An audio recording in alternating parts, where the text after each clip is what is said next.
네, 여러분 반갑습니다. 반갑습니다.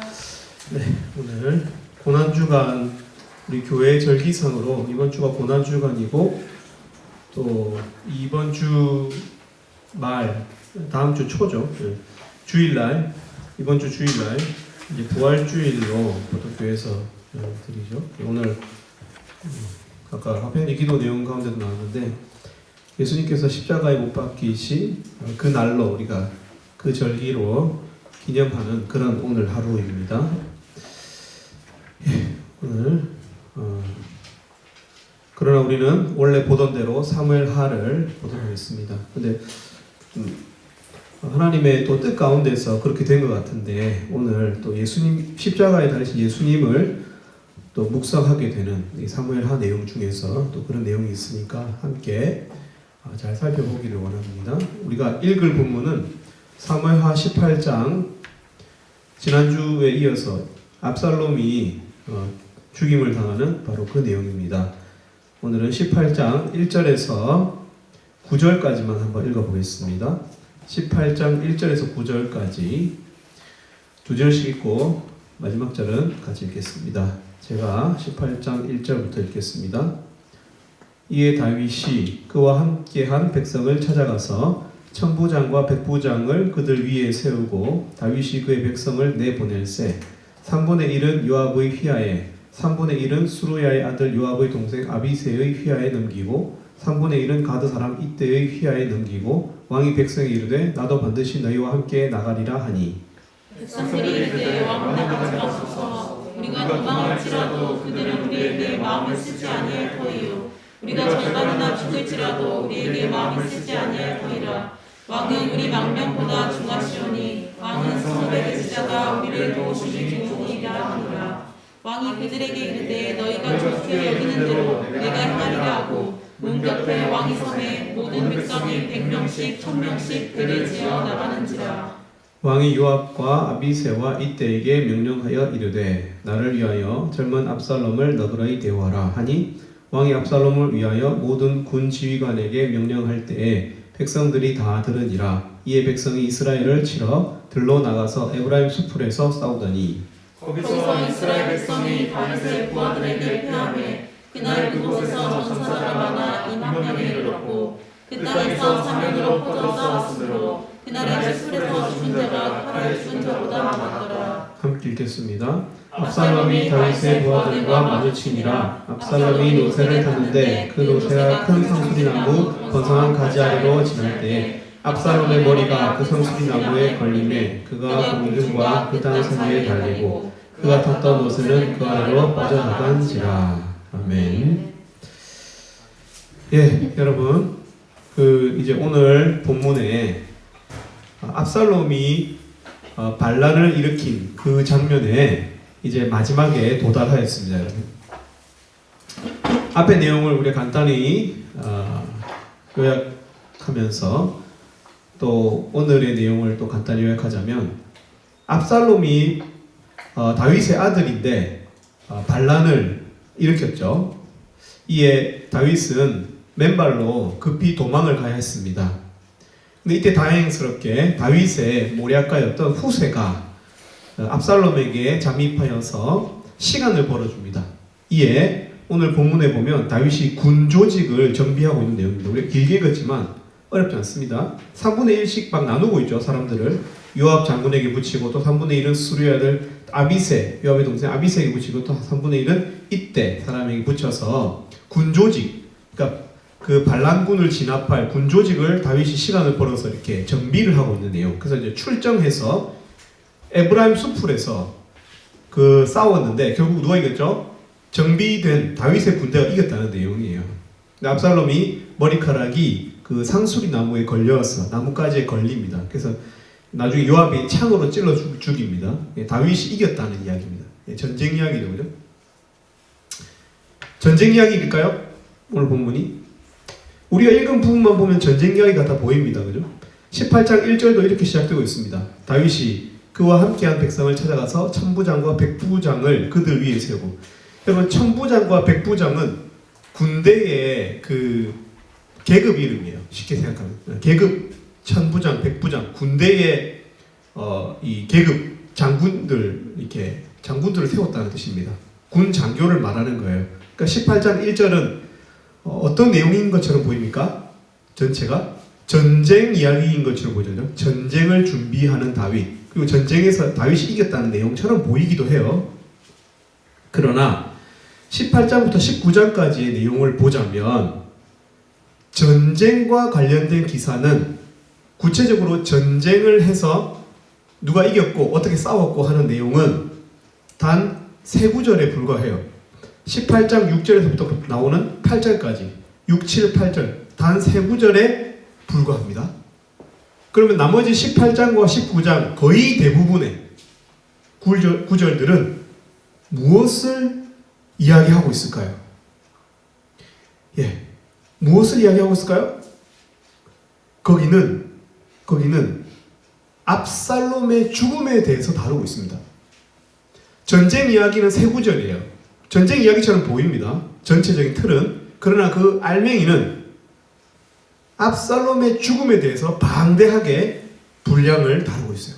압살롬의 죽음에 대한 이야기와 압살롬의 죽음에 대한 다윗의 모습을 다루고 있다는 거예요. 그렇습니다. 오늘 본문은 전쟁 이야기가 아닙니다. 오늘 본문은 아들 이야기입니다. 아들 이야기. son. 아들 이야기입니다. 여러분, 오늘 본문은 전쟁 이야기가 아닙니다. 오늘 본문은 죽음 이야기입니다. 죽음 이야기. 오늘 본문은 아들의 죽음에 대한 이야기예요. 전쟁 이야기인 것처럼 보이지만 아들의 죽음에 대한 이야기입니다. 여러분, 그 렌티큘러가 뭔지 아세요? 렌티큘러? 저도 검색해서 알았어요. 여러분 어릴 때 우리 갖고 놀던 장난감인데 왜 딱지에 이렇게 비추어 보면 한쪽 각도에서 보면은 A 면이 보이고 반대쪽 각도에서 보면 B 면이 보이는 거, 뭐 우리 소위 홀로그램이라고 부르는 그거 있잖아요. 그거를 렌티큘러라고 부른다 그래요. 그래서 A 면과 B 면 보는 각도에 따라서 다르게 보이는 그걸 우리 렌티큘러라고 그러죠. 오늘 본문에 보면 다윗이라고 하는 사람을 A와 B면 어떤 렌티큘러 같은 그런 모습을 보여주고 있습니다. 여러분, 다윗은 이 A면과 B면에서 어떤 모습을 보여주냐면 A면에서는 죄인, 우리말의 우리 인간, 죄인의 A면을 보여주고 있고요. 또 한쪽 면에서는 아버지의 모습을 보여줍니다. 죄인의 모습과 함께 아버지의 모습, 아버지 하나님의 모습을 다윗이 보여주고 있어요. 그래서 우리는 이 두 모습을 한번 살펴보기를 원하는데요. 먼저는 이 다윗의 A면, 인간으로서의 다윗, 죄인으로서의 다윗의 모습을 한번 살펴보기를 원합니다. 여러분, 오늘 이 전쟁은 압살롬과 다윗의 이 결투는 여러분 사실 갑자기 우발적으로 일어난 독립적인 하나의 사건이라고 보기는 매우 어렵습니다. 왜냐하면 아주 오랜 과거에 다윗은 지금 노인이 되어 있거든요. 근데 젊을 때의 다윗, 사무엘하 12장에서의 다윗, 그때 압살롬은 어린 아이였어요. 압살롬 어린 아이였어요. 갓난 애기였어요. 다윗은 젊었고요. 근데 지금은 압살롬은 장성한 어른이 되어 있고 그 아들은 다윗은 노인이 되어 있어요. 시간의 간격이 매우 커요. 그때와 지금은. 근데 오늘 이 사건은 오늘 압살롬의 반란과 그 반란군을 진압하는 과정에서 아들이 죽임을 당하는, 여러분, 이 사건은 독립된 하나의 오늘 일어난 사건이 아니고 사실은 그 젊을 때 사무엘하 12장에서 이미 작정된 일이라는 거예요. 그러니까 연속성 있는, 그때부터 일어난 일이라는 거예요. 왜 그럼 일어났을까요? 다윗이 그때 사무엘하 12장에서 어떤 일이 있었죠? 사무엘 12장에서 밧세바를 범한, 다윗의 젊은 날에 목욕하는 한 여인을 보고 나서 눈으로만 본 게 아니고 어떻게 했어요? 행동을 옮겼죠. 눈으로 안목에 정욕이 생겼는데 그것을 행동으로 옮겨서 범죄했잖아요. 그죠? 유부녀의 어떤 이 바세바를 범한 그 사건 말이에요. 그래서 바세바 남편을 죽여버린 그 사건. 그때에 하나님께서 다윗에게 내가 너를 징계하겠다 라고 말씀했어요. 그때 하나님께서 뭐라고 했냐면 이렇게 말씀하셨어요. 사무엘하 12장 11절에서 내가 너의 눈앞에서 너의 아내를 빼앗아 내 이웃들에게 주리니 그 사람들이 네 아내들과 더불어 백주에 동침하리라. 대낮에 동침할 것이다. 이게 하나님께서 징계로 하셨어요. 근데 여러분 누가 이 일을 행했어요? 압살롬이 했어요. 압살롬이. 아들 압살롬이 그 이웃이었어요. 사실. 여러분 그럼 어때요? 사실 우리가 너무 쉽죠. 연결시키기가. 다윗이 과거에 범죄한 그 죄 때문에 하나님이 다윗을 징계하면서 주셨던 그 말씀, 네 아내를 빼앗아 너의 이웃들에게 주리니 그 사람들이 내 아내들과 더불어 백주에 동침하리라 했는데 압살롬이 어떻게 했어요? 아버지에게 쿠데타를 일으키고 난 다음에 그죠? 아버지가 남기고 간 후궁들을 범했잖아요. 그럼 어떤 거예요? 바로 오늘의 이 압살롬의 이 반란과 과거에 다윗이 지은 그 죄는 연결되어 있죠. 그죠? 그때 그 죄 때문에 지금 하나님께서 다윗을 징계하고 있는 거예요. 매우 오래전에 지은 다윗의 죄 때문에 노인이 된 다윗을 징계하는 사건이라고요. 여러분 다윗은 그 당시 젊은 다윗은 생각했을 거예요. 과연 하나님께서 말씀하신 저 이웃이 누구일까? 누가 내 미래에 내 아내들을 백주에 범할까? 미리 알 수만 있다면 저것들 내가 미리 처단할 수 있을 건데 교활한 군사령관 요압일까? 아니면 나의 주적인 블레셋의 장수 중에 한 명일까? 과연 누구일까? 여러분 근데 그 이웃, 그 참혹한 다윗을 징계하는 그 다윗에게 벌을 주는 그 참혹한 그 이웃 말이에요. 그 이웃이 누구였어요? 그 당시에는 어린 아이였던 갓난 아이였던 아들이었던 자신의 아들이었던 압살롬이었던 압살롬. 여러분 물론 압살롬 그 개인의 악함 때문에 그 일을 저지른 게 맞아요. 압살롬을 막 하나님이 로봇처럼 막 이렇게 프로그램을 해가지고 압살롬 야 너 다윗 아빠를 위해서 이렇게 해라 이게 아니고 다윗은 압살롬은 압살롬 개인의 악함 때문에 일으킨 일이 맞아요. 그 때문에 전쟁이 일어난 게 맞습니다. 그러나 우리가 명확하게 알 수 있는 것은 다윗의 젊을 때에 하나님께서 징계하겠다고 하신 그 일을 압살롬이 했잖아요. 그죠? 다윗의 그 과거의 죄 때문에 하나님이 늙은 다윗에게 젊은 다윗의 죄를 늙은 다윗에게 징계하는 일인 거예요. 여러분 그렇다면 렌티큘러 A면에 있는 다윗, 인간 죄인 다윗에 대해서 우리가 생각해 볼 때 우리가 무엇을 알 수 있어요? 하나님은 이 늦은 나이에도 오랜 시간이 지났어도 하나님은 다윗의 죄를 징계하신다는 거예요. 과거 사건에 대해서도 하나님 물으신다는 거예요. 하나님께서 사무엘하 11장 27절에 이렇게 말씀하셨어요. 다윗은 이 모든 그 바세바를 범하고 난 다음에 바세바의 남편을 죽이고 나서 우리도 그럴 때가 있잖아요. 이 죄를 지었는데 완전 범죄야. 엄마 아빠가 모르게 지었단 말이에요. 깨끗해졌어요. 그러면 맞죠? 상황이 누가 이걸 이렇게 뻘가낼 게 하나도 없어요. 근데 사무엘하 11장 27절에 보면 다윗이 행한 그 일이 여호와 보시기에 악하였더라. 하나님께서 죄를 악하게 보시는 여러분 그것 때문에 징계가 있다는 거예요. 징계가. 여러분 죄를 악하게 보시는 하나님이심을 기억해야 돼요. 하나님께서 악하게 보신다는 거예요. 죄를. 여러분 그렇다면 성경이 우리에게 어떤 마음을 줘요? 죄를 매우 무겁게 느끼게 만들어요. 저는 이 본문을 대하면서 죄가 굉장히 무겁게 느껴지더라고요. 이 세월만큼이나 지긋지긋한 긴 시간이 지났음에도 불구하고 하나님은 마지막까지 다윗의 인생의 마지막까지 그 과거의 죄를 묻고 계시는 여러분 그렇다면 우리는 어떻게 해야 돼요? A면 렌티큘러 A면 우리는 어떤 마음을 가져야 돼요? 죄로 인해서 너무 성급하게 자신을 위로하지 말아야 돼요, 사실. 아, 우리 너무 악한 죄인들이지. 그래, 우리 다 악한 죄인들이지. 서로 위로하면서 그러잖아요. 괜찮다, 뭐 그럴 수도 있지. 나도 죄인이다. 이렇게 하고 위로하기를 좋아하죠, 사실은. 위로하고 공감받기를 원하고 또 위로하고 공감해주기를 원해요. 여러분, 그러나 성급하게 위로하려고 해서는 안 돼요. 하나님께서 징계하시는데, 여러분, 사람들은 죄로부터 회복되어야 한다는 말을 자주 사용해요. 우리가 죄로부터 회복되어야 된다. 여러분, 이런 틀린 말이에요, 사실은. 죄는 회복해야 될 일이 아니에요. 죄는 회개해야 될 일이에요. 회개해야 돼요.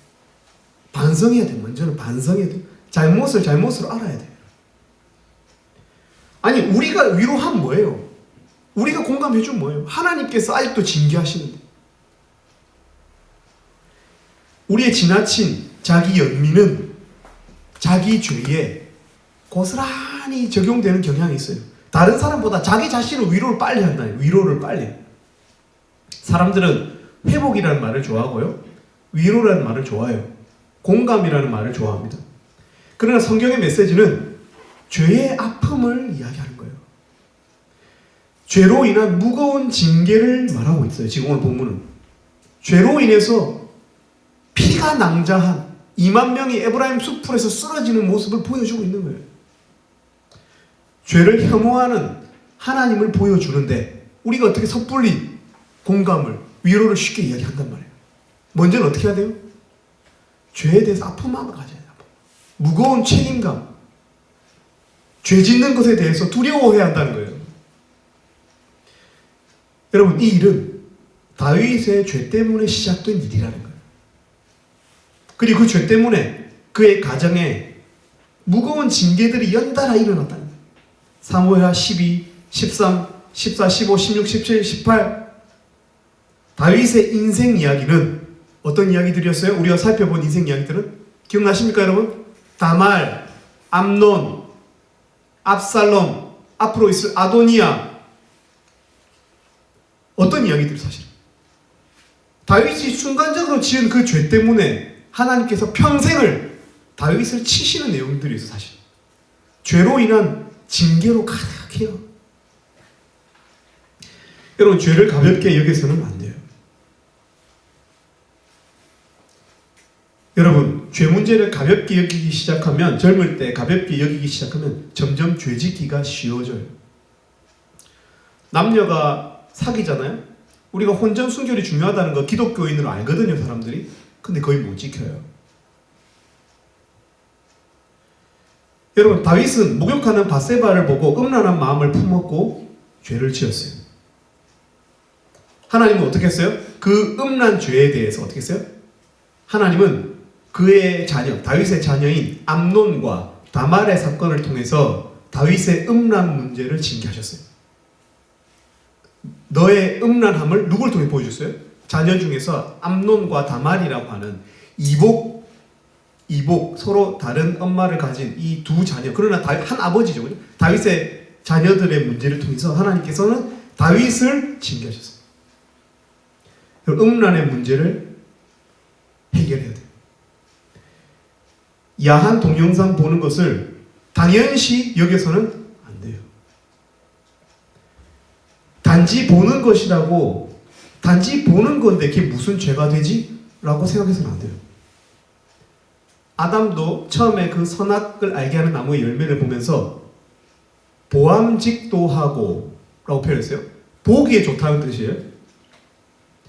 보는 데서 취하기로 마음을 먹게 된다는 거예요.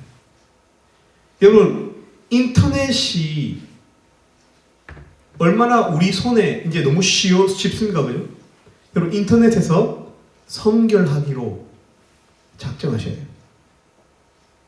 누구나 다 동거를 하니까 최근에도 보니까 사랑하면 동거해도 된다는 확률, 그냥 아주 적극적 참여는 아니지만 보통 참여, 중간에서 왜 긍정적인 마음이 있잖아요. 그거 다 합치면 60%가 넘더라고요. 여러분, 그러나 우리는 아닌 건 아니라고 말해야 돼요. 네모를 보고 동그랗다고 말할 수는 없어요. 하나님께서 악하다 하시는데 우리가 괜찮다고 말할 수 없어요. 그게 신앙인들이에요. 혼전 순결을 지켜야 돼요. 혹시 우리 중에 혼전 순결하지 못한 사람이 있을 수 있어요. 여러분, 그러나 오늘 이 시간부터 지키면 돼요. 아, 이미 실패했다 나는. 아니에요. 하나님은 고린도후서 5장 17절에서 하나님 앞에서 회개한 영혼들에게 이전 것은 지나간 것으로 봐주겠다고 약속해. 하나님 리셋 시켜줄 테니까 다시는 하지 말라고 하시는 거예요. 하나님께서. 여러분, 또한 다윗은 음란의 죄를 저질렀고 또 어떤 죄를 저질렀어요? 절도죄를. 절도. 어떤 절도예요? 밧세바를 뺏었어요. 단순히 음란만 행한 게 아니고 뺏은 죄가 있어요. 이웃의 것을 절도했어요. 하나님께서 어떻게 하셨어요? 하나님은 다윗의 아내들을 빼앗아서 압살롬에게 주셨어요. 여러분, 하나님은 다윗의 도둑질, 아까 음란 문제를 다루셨듯이 도둑질도 다루셨어요. 여러분, 도둑질은 마트, 금고 앞에서만 할 수 있는 게 아니에요. 여러분. 도둑질은 마음으로도 할 수 있어요. 기회를 갖고도 할 수 있어요. 다른 사람이 받아야 할 영광도 도둑질 할 수 있어요. 내가 한 게 아닌데 침묵함을 통해서 내가 한 게 될 수 있고요. 내가 10만큼만 했는데 그걸 과장함을 통해서 50만큼 한 게 될 수 있는 거예요. 여러분, 도둑질 할 수 있는 것은 너무너무 많아요. 여러분, 늘 충성된 마음을 가질 수 있기를 바라요. 10계명 중에서, 그죠? 내 이웃의 것을 탐하지 말라고 하셨어요. 또 도둑질 하지 말라고 하셨어요. 도둑질에 관련된 게 2개나 있어요. 도둑질, 매우 위험한 죄예요. 늘 충성된 마음을 갖고 내가 조금이라도 도둑질하지 않겠다고 하는 그 겸비한 마음을 청년일 때 가져야 돼요. 좀 지나치게 사람이 옳고 좀 답답할 수 있거든, 그죠? 사람이 융통성이 없으면. 그러나 그렇게 돼요. 차라리 그렇게 되세요. 여러분, 그런 인격을 사모하세요. 하나님은 그의 자녀들의 영혼을 위해서 그들의 죄를 징계하시는 하나님이심을 기억하세요. 히브리서 12장 8절에 보면 징계는 다 받는 것이거늘 너희에게 없으면 사생자요 친아들이 아니니라고 했어요. 하나님은 아들이기 때문에, 하나님은 다윗이 그의 아들이기 때문에 징계하세요. 하나님은 블레셋에 있는 저 이방인들을 징계하지 않으신다고요. 하나님의 자녀들을 징계하세요. 여러분, 혹시 여러분 가운데 이미 구원받은 믿음이 있다면, 하나님의 자녀가 되었다면 여러분의 삶은 하나님의 징계가 있을 수 있어요. 여러분, 징계를 무서워하지 마세요. 물론 징계는 무섭지만 징계를 통해서 내가 빚어질 수 있다면 그럼 징계가 없는 것을 두려워해야 돼요. 죄를 징계하시는 하나님이심을 꼭 기억하실 수 있기를 바랍니다. 이것이 바로 렌티큘러 A면이에요. 인간, 죄인으로서 징계를 받고 있는 다윗이에요. 여러분, 또 한 가지 렌티큘러 B면이 있어요. 렌티큘러 B면은 바로 다윗을 통해서 아버지의 모습을 보여줘요. 아버지인 다윗 말이에요. 아버지로서의 다윗. 여러분, 다윗은 간음했습니다. 하나님 징계하셨습니다. 여러분, 다윗은 도둑질했습니다. 하나님 징계하셨습니다. 근데 여러분, 다윗이 저지른 또 다른 죄가 있어요. 그게 뭘까요? 그럼 그게 뭐예요? 우리아를 어떻게 했어요, 다윗이? 죽였죠. 청부살인했어요. 죄질이 나빠요. 청부살인은 죄질이 나쁜 거예요. 자기 손에는 피를 묻히지 않으면서 죽여버리는 거예요. 다윗은 살인자예요. 살인했어요. 고의적인 살인에 대한 징계가 뭔지 압니까? 성경적 징계. 하나님께서 작성하신 율법체계, 헌법체계. 여러분, 그 징계가 뭐게요? 살인한 자에 대한 징계. 사형이에요. 민수기서 35장 31절에 고의로 살인죄를 범한 살인자는 생명의 속전을 받지 말고 반드시 죽일 것이며, 무슨 말이냐면은 자신의 죄에 대한 속전, 그러니까 보상, 벌금을 받지 말고 어떻게 하라고요? 죽이라고, 바로 죽이라고 하고 있어요. 살인한 자, 고의로 살인한 자는 어떻게 죽이라고 하고 있어요. 여러분, 근데 다윗이 어떻게 됐어요? 죽었어요? 그렇잖아요. 하나님은 사무엘하 12장 13절에서 다윗의 생명을 거두지 않겠다는 약속을 하셨어요. 하나님 스스로가 하나님의 율법을 깨셨어요. 그러면서 용서하셨어요, 다윗을. 여러분, 살인한 죄는 죄 중의 죄입니다. 다른 사람을 죽이는 죄는 죄 중의 죄예요. 징계로는 더 갈 수가 없는 영역에 있는 죄예요. 왜죠? 징계하면 죽여야 되거든요. 다른 거는 징계로 충분히 채찍질로 끝낼 수 있는데, 살인한 아들은 어떻게, 살인한 하나님의 자녀는 하나님 어떻게 하셔야 된다고요? 그 잘라버려야 돼요. 걔를 죽여야 돼요. 여러분, 그러니까 어떻게, 징계를 더 할 수가 없어요, 이 사람은. 그래서 하나님 어떻게 했어요? 네가 그것 때문에 죽지 아니하려니와 죽이지 않겠다고 하셨어요.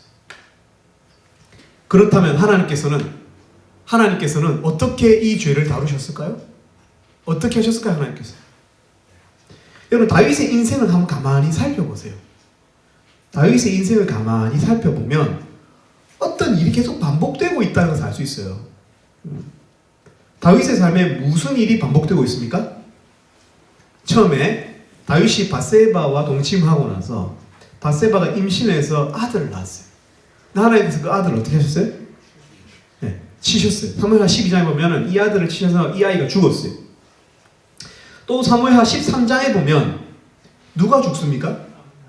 암논이라고 하는 아들이 죽어요. 다윗의 아들이에요. 또 죽었어요.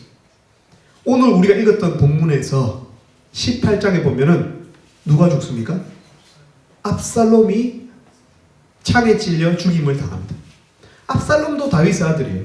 나중에 열왕기상 2장에 보면 아도니아라고 하는 다윗의 아들인데 이 또한 죽임을 당해요. 여러분, 다윗의 삶에 되풀이되고 있는 사실이 뭐죠? 아들의 죽음이에요. 아들의 죽음.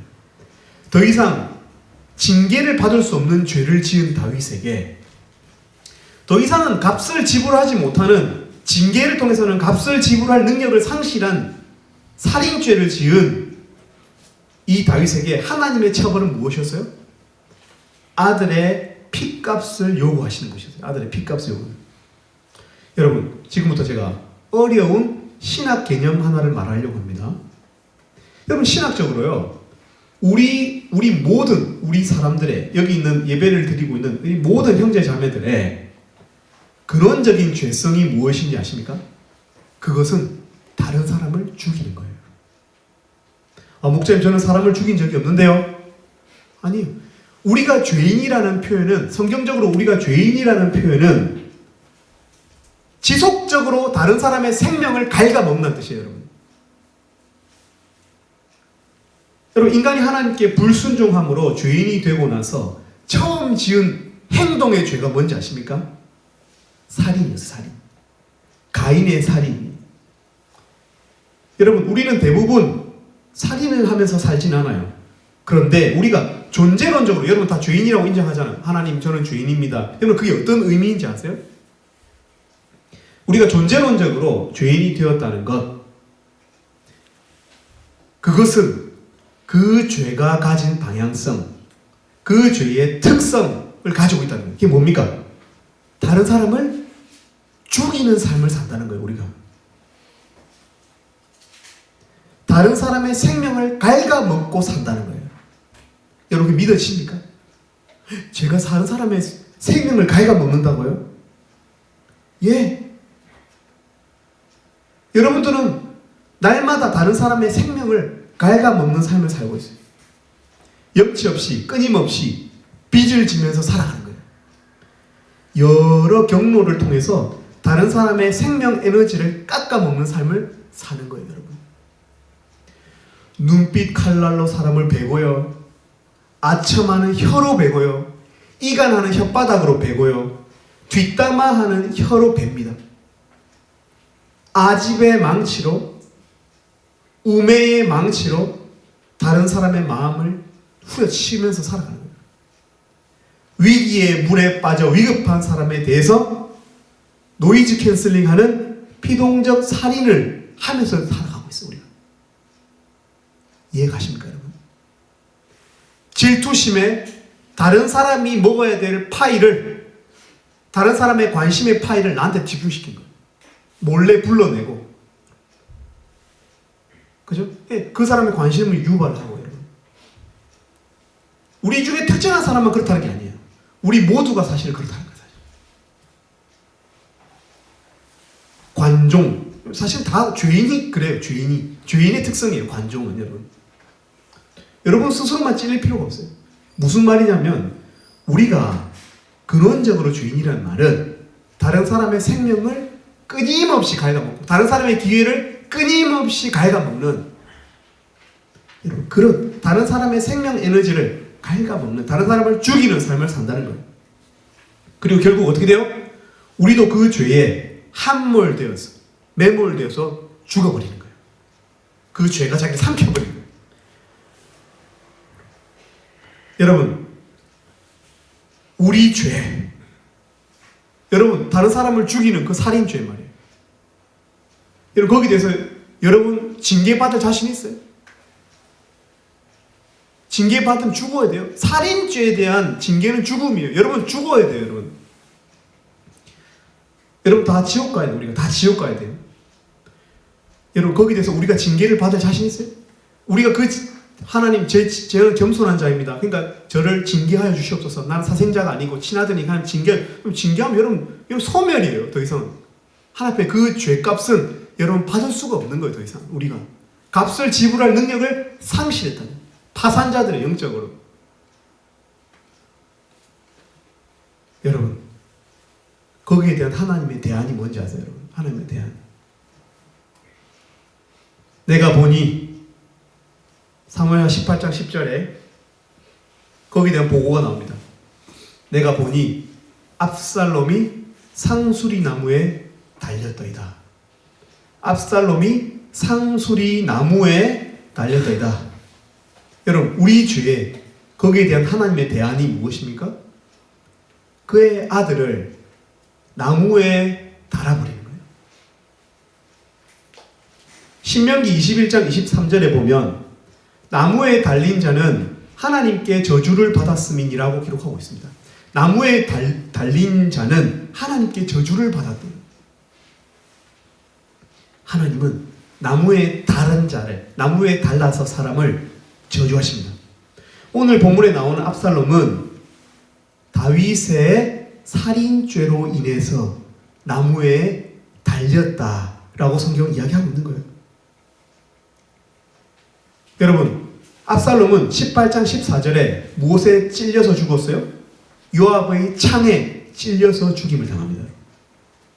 18장 15절에 보면 나무 아래에는 압살롬을 창으로 찌른 요압 외에 누가 등장합니까? 군병들이 등장해요. 나무 아래 군병들이 있어요. 또 요압은 18장 12절에 압살롬의 몸값을 언급하고 있어요. 몸값. 여러분 다윗의 죄값으로 죽은, 그래서 나중에 보면 다윗이 이렇게 말합니다. 차라리 내가 죽었어야 된다. 내가 죽었어야 된다. 차라리 압살롬이 아니라 자기가 죽었어야 된다라고 말하고 있어요. 다윗은. 왜냐? 다윗은 그렇게 믿고 있는 거예요. 내 죄 때문에 내 아들이 나무에 달렸다 하고 있는 것이죠.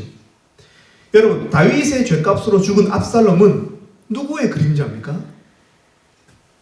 예수 그리스도의 그림자이신 거예요. 예수님은 가룟 유다에 의해서 몸값이 책정이 되셨어요. 예수님은 십자가 나무에 달려서 창에 찔려서 죽임을 당하셨어요. 그리고 그 십자가 아래는 예수를 조롱하는 군병들에 대해서 기록하고 있어요. 갈라디아서 3장 13절에는 그리스도께서 우리를 위하여 저주를 받은 바 되사 율법의 저주에서 우리를 속량하셨으니 기록된 바 나무에 달린 자마다 저주 아래에 있는 자를 하였습니다. 그 구절을 인용하면서 나무에 달린 자가 바로 그리스도다라고, 구약에 있는 그 율법의 나무에 달린 저주받은 자가 바로 그리스도다. 하나님의 저주, 우리 살인한 자들, 우리 죄인들이 받아야 될 그 저주를 그리스도께서 받으셨다라고 이야기하고 있는 거예요. 우리 죄에 대한 하나님의 대안은 그리스도라는 거예요. 그리스도. 우리는 죄값을 지불할 능력이 없기 때문에 하나님께서 어떻게 하신가요? 그 아들을 나무에 달아야 했다고요. 다윗이 용서받으려면 그 방법밖에 없다는 거예요. 이 사실을 성경이 보여주려고 하고 있는 거예요. 그래서 전쟁 이야기보다 아들의 죽음 이야기를 훨씬 더 방대하게 다루고 있는 거예요. 여러분, 그리스도는 어느 날 변덕스러운 하나님이 갑자기 아이디어가 떠올라서 아들을 죽이신 게 아니에요. 하나님은 그 첫 번째 아담이 범죄한 그날부터 죄의 심각함, 그 죄의 저주의 무거움 중에서 고심하셨던 거예요. 그리고 유일하게 우리 죄를 해결할 수 있는 방법, 하나님의 지혜로 어떻게 했어요? 하나님의 아들을 죽이기로 결정하셨다는 거예요. 그리고 그 성경에 하나님의 뜻을 점차 공개해 나가시면서 하나님께서 어느 우발적으로 아들을 나무에 단 것이 아니고 그것을 여러분 신실하게 행하신 사건이 십자가 사건이라는 거예요. 여러분 우리 중에서는 이런 궁금증을 가지고 있는 것 같아요. 하나님의 마음이 궁금한 거예요. 십자가에 달리셨을 때 아들 예수가 십자가에 달리셨을 때 하나님의 마음이 궁금하죠.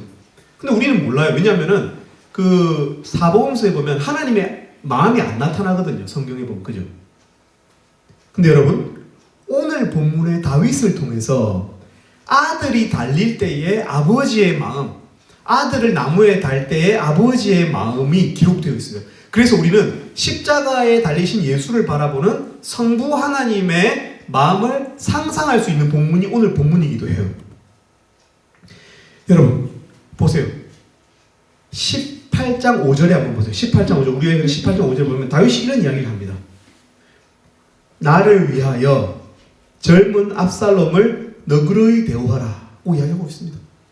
여러분 다윗은 압살롬을 반란군의 대장으로 결코 보고 있지 않아요. 이 순간에도 반드시 죽여야 하는 사람이 압살롬인데 이 순간에도 어떻게 하고 있어요? 군을 조직하면서 군대를 조직하면서 뭐라고 하고 있어요?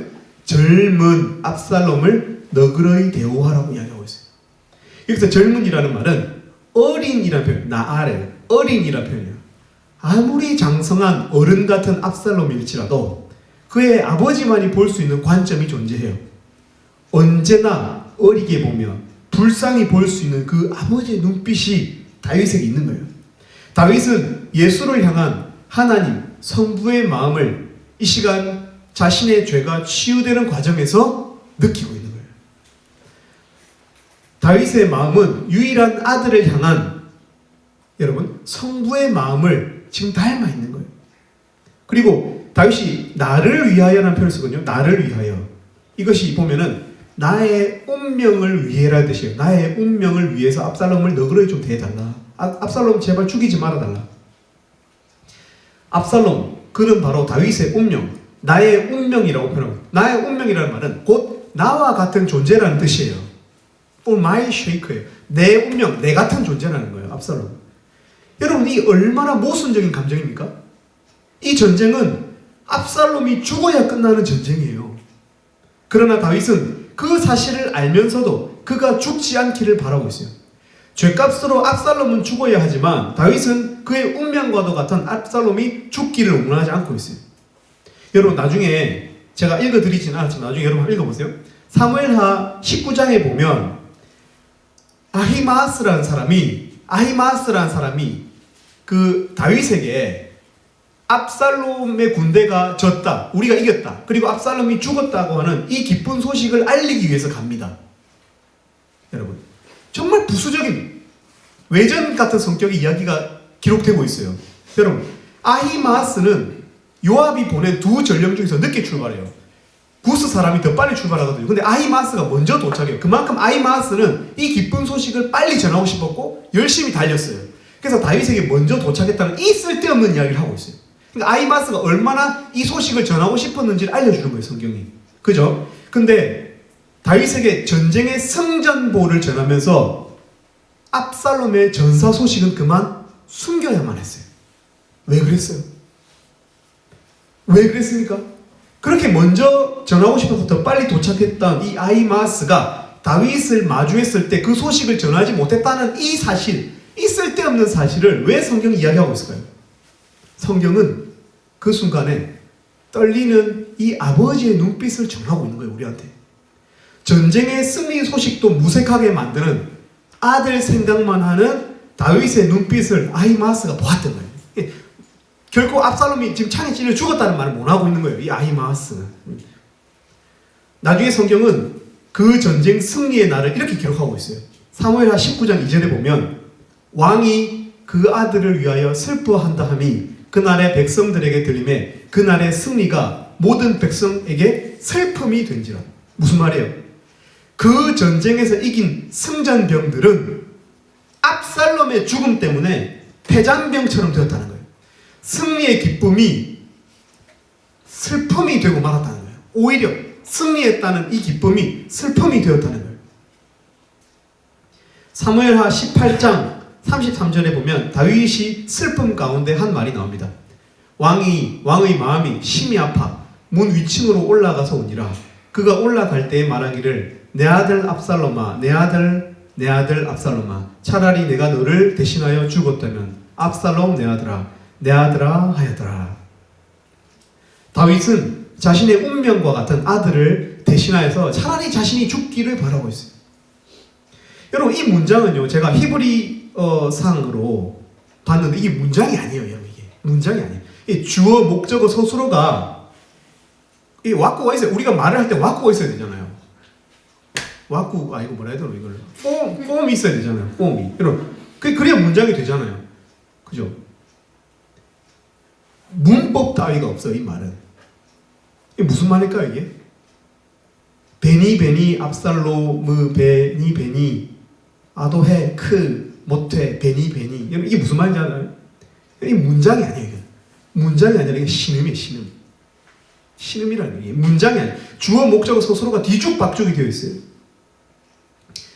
예수께서 십자가에 못 박히신 날은 죄의 역사에는 승리의 날이지만 죄의 역사, 죄의 전쟁에는 우리가 승리한 날이에요. 우리 죄인들이 승리한 날이에요. 그러나 성부 하나님께는 이 날은 자기의 운명과도 같은, 자기와 같은 이 아들을 내어놓아야만 했던 이 패배의 날이었다는 거예요. 여러분, 다윗은 자신의 죄 앞에서 성부의 마음을 느끼고 있어요. 렌티큘러의 비명입니다, 이게. 이 무거운 값을 느끼고 있는 거예요. 여러분, 그럼 우리 어떻게 해야 될까요? 십자가의 은혜가 요압이라든지 아히마스라든지 이런 사람들에게는 매우 가벼웠을 거예요. 안 그렇겠어요? 훨훨 빨리 달릴 수 있을 만큼 가벼운 날이었다는 거예요. 그죠? 선물 받는 사람은 이 선물을 만들 때 내 노가다 값을 모르잖아요. 여러분, 성부께는 이 매우 무거운 값어치라는 거예요. 이게 쉽게 내어줄 수 없는 값어치라는 거예요. 여러분, 십자가의 은혜의 값을 가볍게 생각해서는 안 돼요. 죄의 무게를 가볍게 생각해서는 안 된다는 거예요. 성경은 우리에게 그 무게감에 대해서 사무엘하 18장, 19장을 통해서 알려주고 있는 거예요. 우리 오늘 성금요일이라는 사실, 여러분 무겁게 오늘 하루를 살았던 사람 있습니까? 오늘이 고난주간 중에서 오늘 성금요일인데 여러분 무겁게 오늘 하루를 살아본 사람 있어요? 저도 오늘 무겁게 안 살았어요. 가볍게 살았어요. 가볍게, 산뜻하게. 여러분, 공감은 어려운 거예요. 공감은 매우 어려운 일입니다. 우리 근데 어떻게 하물며 성부 하나님의 마음에 공감할 수 있을까요? 그러나 적어도 우리가 본문 말씀을 대하는 우리는 십자가 위에 있는 그리스도를 가볍게, 은혜를 가볍게 여길 수 없고 죄의 무게, 이 다윗의 그 오랜 인생 시간만큼이나 우리 결코 가볍게 여기서는 안 된다는 거예요. 죄의 무게도 가볍게 여길 수 없고 또 그 살인죄를 날마다 다른 사람의 생명력을 갉아먹고 사는 우리의 이 존재론적인 다른 사람을 해코지하고 그리고 그 죄를 여러분 가볍게 여기서도 안 된다는 거예요. 우리 시간 찬양 한 장 하고 우리 마치도록 하겠습니다. 우리 예수 피를 힘입어 이 찬양 한번 하나님께 올려드리도록 하겠습니다.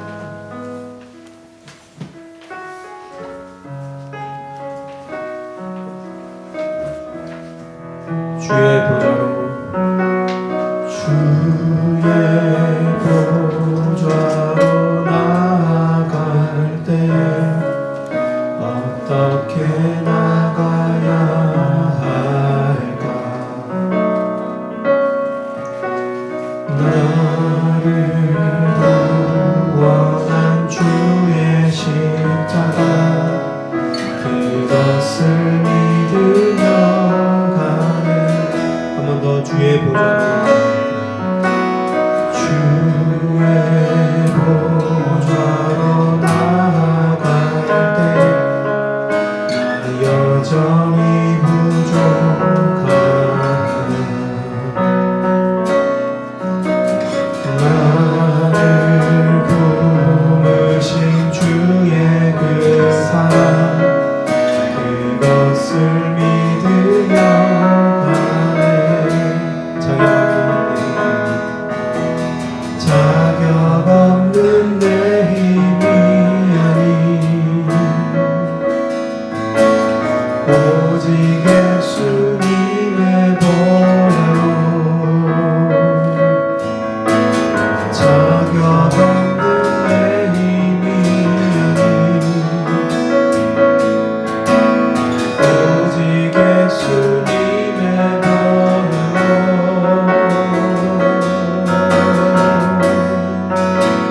십자가의 보혈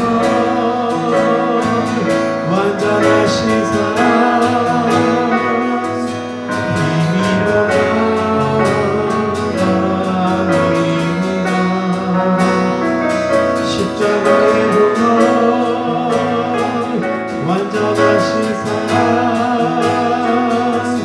힘입어 예배합니다.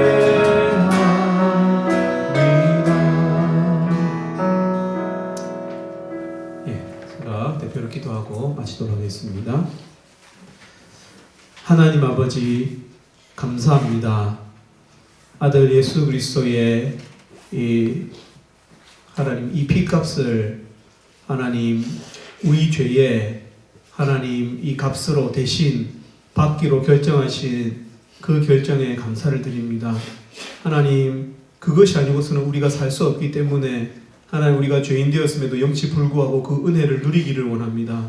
하나님 그러나 우리가 죽는 날까지 하나님의 사랑을 쉬이 판단하지 말게 하시고 오직 늘 간구함으로 하나님의 아버지의 그 깊은 사랑, 그 크신 사랑을 하나님 입체적으로 깨달아 알아가는 일에 하나님 전력할 수 있도록 도와주시고 특별히 ESF를 통해서 양들에게 하나님 말씀을 전할 때에도 또 말씀을 가르칠 때에도 하나님 이 은혜가 하나님 이 근간이 되게 하시고 용서가 근간이 되게 하시고 그래서 참 부족한 자들을 먼저 용서하신 하나님 그 하나님 사랑이 힘이 되어서 양들을 목양할 수 있는 하나님 은혜를 주시옵소서. 그래서 함부로 율법의 편에 서지 않도록 도와주시고 우리도 십자가의 그 은혜 아래 그 그림자 아래 있는 자들이온데 하나님 은혜가 지배하는 공동체가 될 수 있도록 축복해 주옵소서. 오늘 십자가 이 골고다 위에 달리신 이 예수 그리스도가 우리의 하나님 이 가벼운 이 액세서리와 같은 상징물이 되지 않도록 도와주시고 하나님 선매한 말씀을 통해서 조금이라도 성부의 마음을 하나님 우리가 공감하는 하나님 이 시간 될 수 있도록 축복해 주시기를 원합니다. 감사합니다. 예수님 이름으로 기도 올립니다. 아멘.